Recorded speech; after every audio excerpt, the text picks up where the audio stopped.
So, ano to mga mi? This is a compression stocking.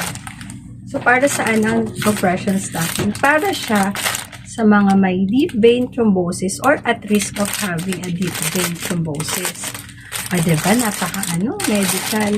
Basta ganun mga mi. Kailangan lang natin to para yung mga blood clots ay hindi mag-form.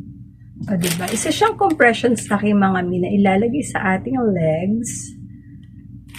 Lang po pakita ko sa inyo. Stockings nga eh. Ganito siya mi. Ayan ko, dito na si Kat. Ayan. Bagay na bagay to mga mi sa mga nagtatrabaho na lagi lang nakatayo or lagi lang nakaupo.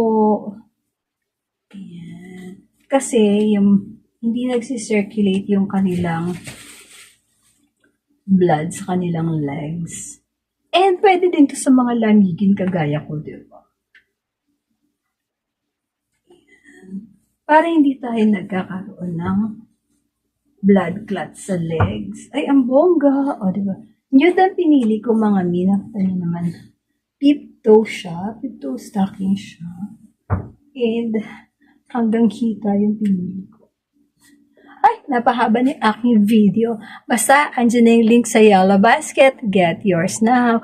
O, andyan sa comment. O, diba, mga mi? Bongga. Yun lang.